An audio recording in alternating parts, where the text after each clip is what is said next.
Wrocław, Brzeg, Lewin Brzeski, Kłodzko, Stronie Śląskie, Lądek-Zdrój, and many other places in the south of Poland. Everywhere there is a fight against the elements and against time.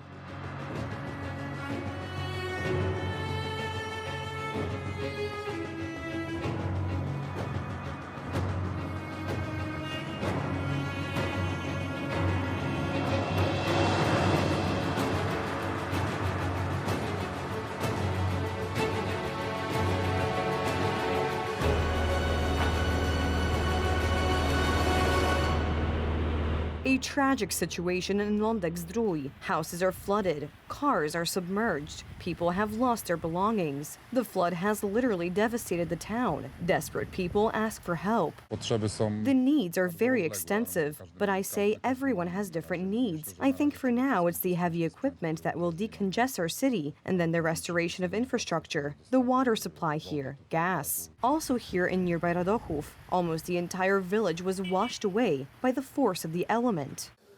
Well, this was my life. With whom did you live here? My son, daughter-in-law, and 2 grandchildren lived upstairs. The culmination wave has reached Wrocław. As early as yesterday, the Oder River in the city began to surge and exceeded the alarm level by 2 meters. The river is no longer expected to rise. This is not the end of our worries, because we all know that the wave will be very long, that it will last several days. The head of the European Commission, Ursula von der Leyen, came to Wrocław to see for herself the tragic effects of the flooding in Poland. Europe stands with Poland and other countries. This is a national disaster, so we must join forces to face the elements. Siły, aby stawić czoła żywiołowi. The action of laying sandbags in the suburbs of Wrocław at night. Services and residents shoulder to shoulder defend the threatened areas. Where the situation is most difficult, the army enters. Priorities for today are evacuation of the population in Głębocko, Żelazno, and Lewin Brzeski, in addition to strengthening the embankments, further clearing of the areas. Unfortunately, help is not reaching everywhere. In Brzeg, sewage spilled from the pumping station into the streets, flooding residents' yards and homes. People are asking the authorities to intervene, but not only has no one helped them, they actually feel deceived.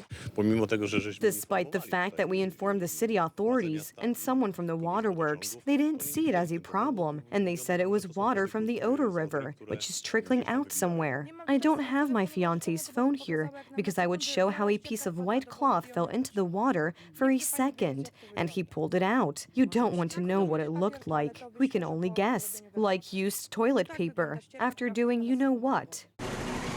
In other cities in the Opole region, Nysa or here in Głuchołazy, the situation is also difficult. The water took away what was important to people, although the most important thing is that it didn't take lives.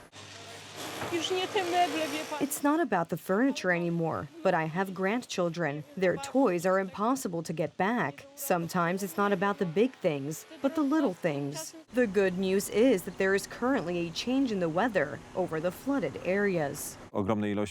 Huge amounts of rainfall was seen between Thursday and Sunday, whereas now there will be a lot of sunshine and no precipitation. Our viewers are also showing us their battle with water, sending us such drastic photos. It will again be a sleepless night for many residents of southern Poland.